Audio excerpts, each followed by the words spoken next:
Hello everyone. In the previous weeks, we have studied the effects media have on audience and we discussed several theoretical models of how this happens.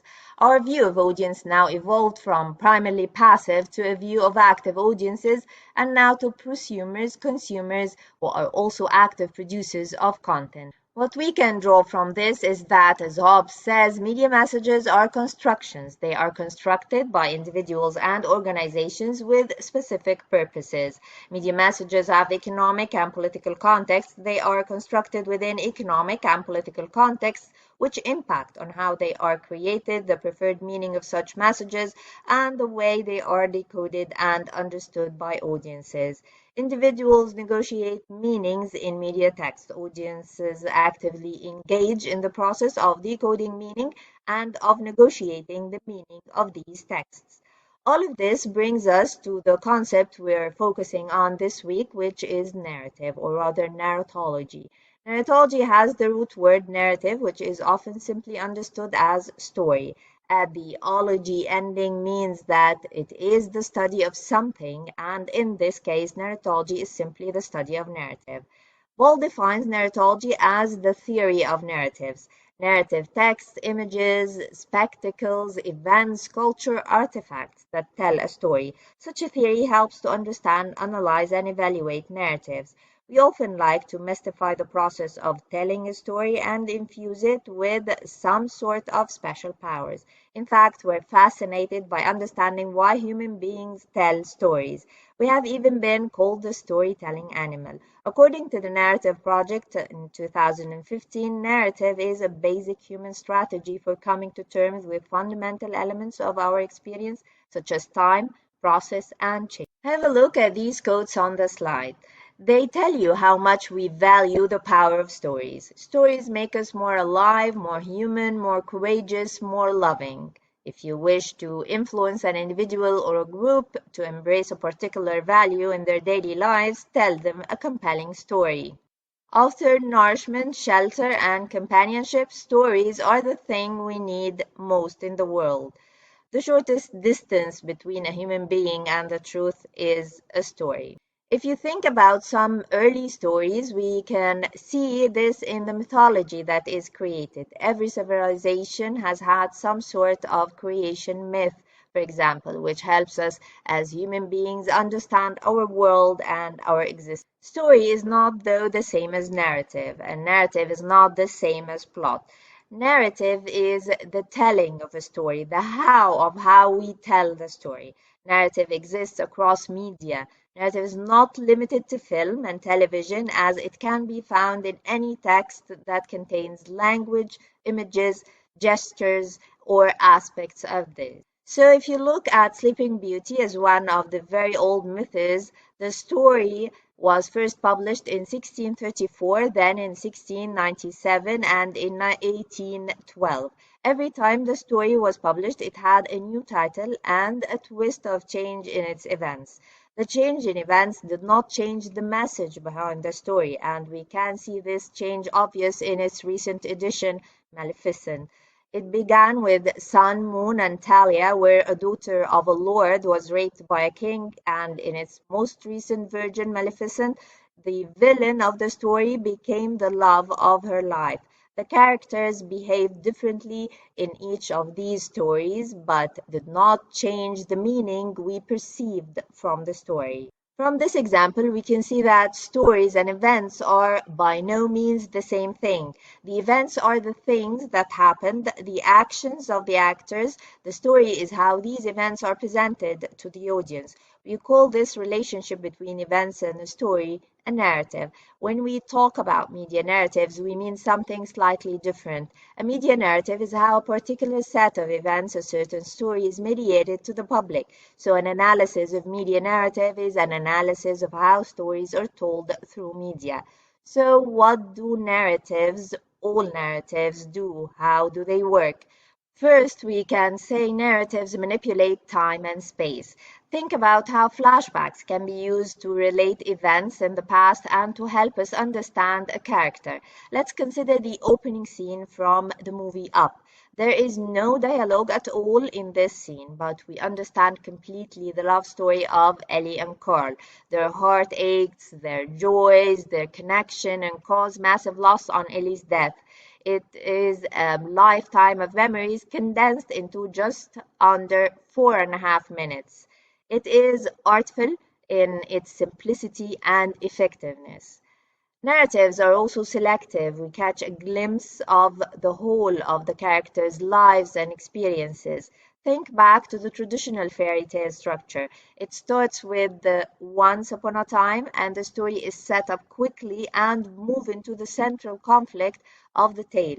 Once the central events are complete, we're told that they all lived happily ever after. It's not important what happens after the prince and Cinderella wed or what happens once Aurora goes to the castle with Prince Philip. Their story, the chosen story, is complete.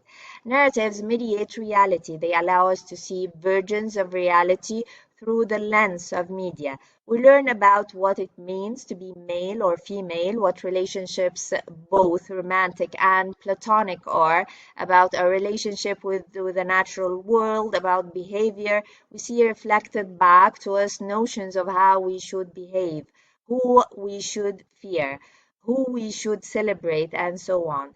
Think about how video games playing is framed. These headlines paint a very particular view of reality, one in which video games are the enemy, something to be feared, something that directly influences individuals to violence. The story is painted through word choice, choice of images, repetition, and so on. This is a constructed media narrative, and it can so easily be painted differently to present a different narrative about video games or refugees or women or anything else. Remember Stuart Hall? He said that we only understand the world through language, and he was talking about media narratives.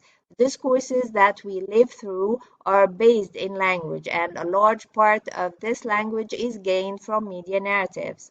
Discourses are systems of thought or knowledge claims which assume an existence independent of a particular speaker. We constantly draw upon pre-existing discourses as resources for social interactions with others. We may think of the discourses of academia, which we use to navigate our way through school, discourses of medicine, which are employed by doctors and patients in medical settings, or the discourses of wilderness that are evoked by environmental groups to argue for the preservation of parks. Our sense of self, our subjectivity, is constructed through our engagement with a multitude of discourses. We develop personal discourses around everything, but these are not media narratives. I may exhibit my only personal discourse on a subject, and this is perhaps influenced by a media narrative, but my discourse can be different from the media narrative. Remember, we're constantly encoding and decoding. So narratives are not just about fictional content. Narrative is how we tell the story and how that influences how we understand, decode, and negotiate meaning. Narratives have different codes and conventions. Think about the horror movie as an example. You know the scene, a lone, usually female character walking down a hallway or stairway. Lights go out, there's a strange sound. You already know what's going to happen. You're able to read the signs and understand the codes and conventions.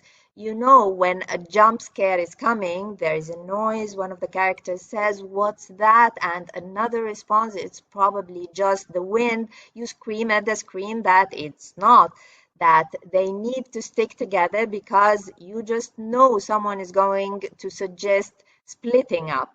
We're taught to read the language of film, of television, of news, of social media, and so on through our experiences of it.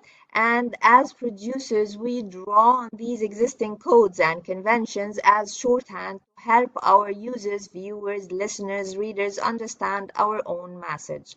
The study of narrative is rich and varied, and there are different schools of thought around how narrative works.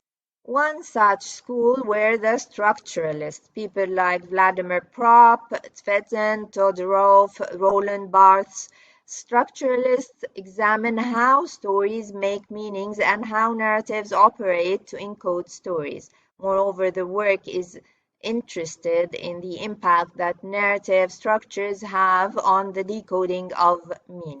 For Vladimir Propp, whose most well-known work is Morphology of the Folk Tale, stories are character-driven, and so plots develop from the decisions and actions of characters and how they function in a story. Propp then developed his character types, each of which fulfill a particular role in the narrative. The hero, the helper, the princess, and so on. Each of these characters appear again and again in various forms across a range of narratives.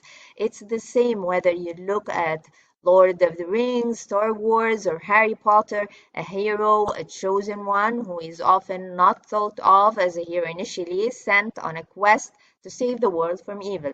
Along the way, he's helped by various characters, encounters a princess that needs saving, and so on. The classic structure is known as the hero's journey, and it has been adapted over time. Dan Harmon's story Circle, for example, draws heavily on the notion of the hero's journey. Refer to the other videos and materials on Moodle to delve more deeply into these aspects. From a structuralist perspective, narrative is made up of a story and discourse, the what and the how. So as we see in this diagram, a narrative text is both a story and a discourse. The story is the actual events and the discourse is the way the story is told. The story comprises of events which are the actions of the characters and how it would lead events to unfold.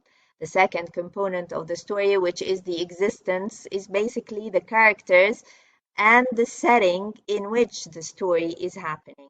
If we put all these together, we have the content of the story.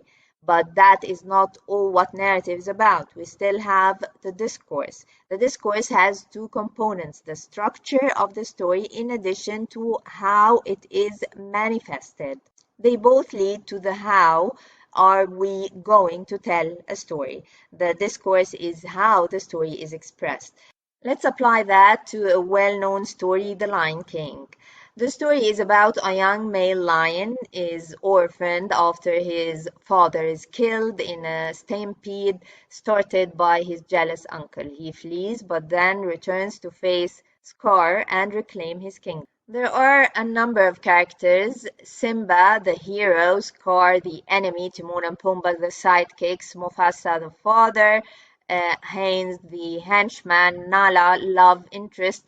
The events of the story are Simba's birth, the stampede, the meeting with Timon and Pumbaa, meeting Nala, fighting Scar, birth of Simba and Nala's son, and the cycle starts again.